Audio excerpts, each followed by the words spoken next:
Урматтуу жана кымбаттуу калай калк, эл журт уккула. Элдик бийлик орноду. Бирок бүгүнкү күндө кайчы пикир жана түшүнбөстүктөр пайда болду. Эл бүгүнкү күндө төңкөрүштөн кийин биринчи кезекте эл референдумга барыш керек. Анткени биз референдумга барып жаңы турмуш, жаңы өзгөрүштөрдү жасоого туура келип жатат. Бул жагдайда бүгүнкү күндө эски конституция менен жаңы шайлоого барууга шайтан оюндары башталып отурат. Жана ошондой эле шайлоонун күндөрү, даталары да айтылууда. Бул учурда биз азыркы премьер-министр, кала берсе президенттин милдетин аткаруучу Садыр Нуркожоевичтен суранат элек. Элдин үнүн Садыр Нуркожоевич угуш керек жана референдумга барууга далалат жасаш керек. Биз эгер референдумга барбасак, 2005-жылы төңкөрүштөн кийин дагы жана ошондой эле 2010-жылы төңкөрүштөн кийин эч нерсе өзгөрүлгөн жок. Баягы эле баялын таягы болуп калып кетти. Бүгүнкү күндө Садыр Нуркожоевич элдин үнүн угуш керек жана элдин мүддөсүн аткаруу үчүн жана ошондой эле өзүнүн программасын жана элге берген убадасын аткарууда жаңы конституция менен иштесе оң болмок.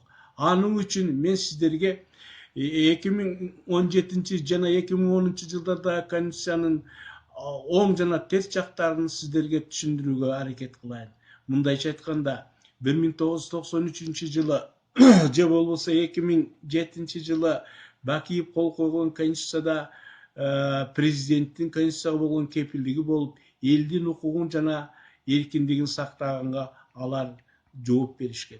Ал эми 2010 жылы Отунбаева жана Текебаевдин жетекчилиги астында чыгарылган конституцияда бийликтин же президенттин кепилдиги жок.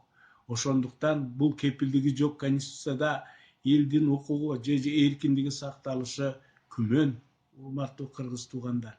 Жана ошондой эле биздин таң калганыбыз 2010 жылдагы конституцияда бийлик адамдын колу жок. Же болбосо ошол конституцияны түзгөндөгү комиссиялардын колу жок. Жөн эле кагазда жазылган нерсе ошол бойдон турат. Ишенбесеңер ачып карап көргүлө. Ал эми конституцияны колдоого киргизүү боюнча мыйзамда Центризбиркомдун же БШКнын эле протоколдун номери жазылган. Анда да эч кимдин колу жок, урматтуу туугандар. Ошондуктан ушундай конституция менен биз жашап келе жатабыз. Ушундай конституцияны элге түрткөн ким? Отунбаева менен Текебаев, урматтуу туугандар. Булардын кылыктары кечирилгис күнөө деп эсептеймин. Жана ошондой эле Текебаевдин бул конституцияны жазганда кыргыз элине болгон кыйнатчылыгы жөнүндө кичине айтып берейин. 2010 жылы кабыл алынган конституциянын 70-беренесинин 2-пунктунда жазылып турат. Шайлоонун жыйынтыктары боюнча саясий партияга 65-тен көп эмес добуш берилет деп турат. Ал эми калган 55 добуш бир мандаттуу аймактык шайлоо округунан келген депутаттардыкы болсо керек. Мындайча айтканда 2010 жылдан бери 55 депутаттык мандат курдалып келүүдө. Бул көмүскө бойдон калууда. Ошондой эле сиздерге айтарым, 73-берененин 1-пунктунда жазылып турат.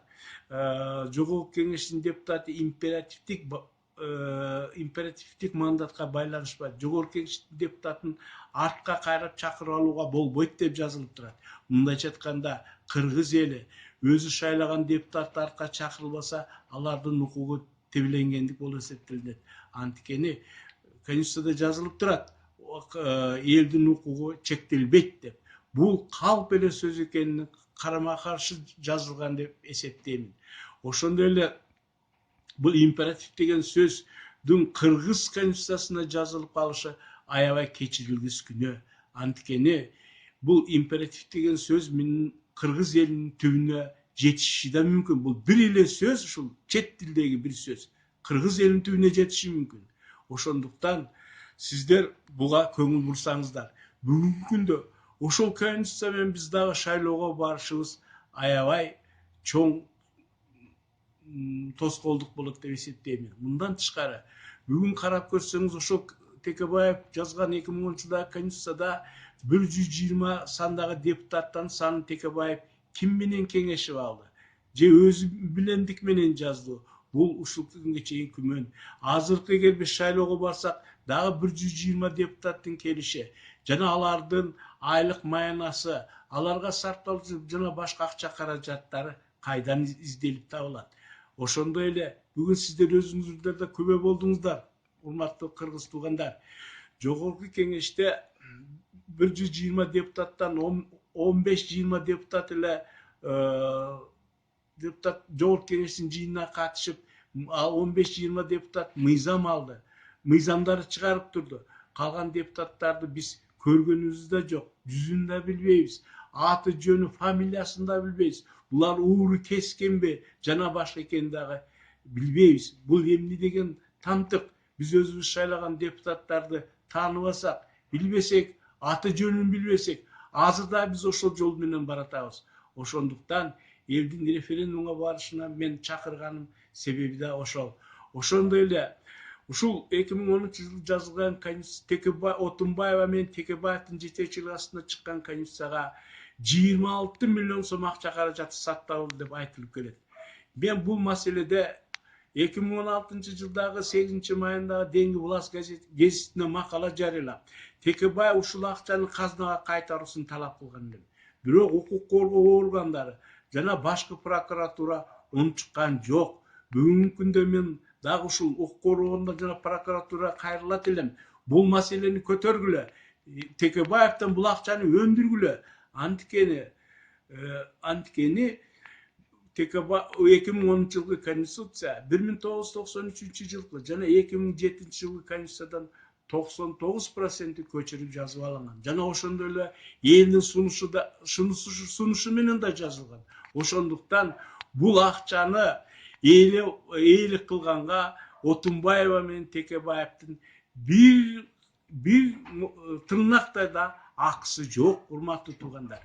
Эми дагы бир айта турган сөз, ушул мен Текебаевдин конституциясы деп эле Текебаевга каршы чыгат экен дебегиле.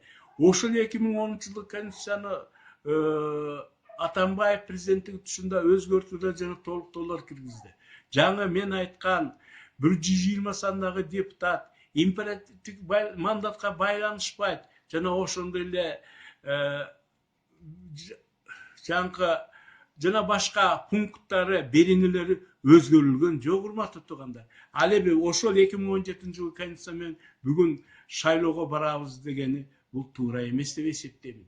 Мен айтарым, урматтуу Садыр Нуркожоевич, эл сизден өзгөрүүлөрдү жана түп тамырынан берки бүгүнкү күндөгү бийликтен бурулушту күтүп жатат.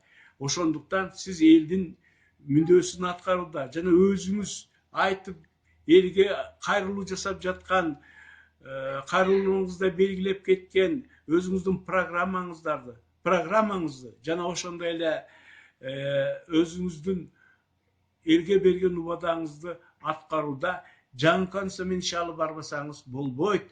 Бул турган кеп. Эгер сиз жаңы конституция менен иштебесеңиз, эч качан жаңы өзүңүз айткан сөздөрдүн баардыгы калыпка жана жалганга чыгат. Сиз бул учурда шылтоо издеп каласыз. Ошондуктан бүгүнкү күндө урматтуу Садыр Нуркожоевич, сиз элдин колдоосундасыз. Эл сизди колдоп жатат. Мындан артык сизге эч нерсенин кереги жок.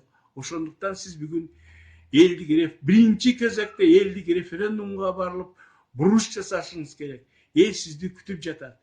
Бүгүнкү күндө сиз саясий партиялардын жана кээ бир азгырыктардын сөзүн укпастан элдин үнүн угуңуз.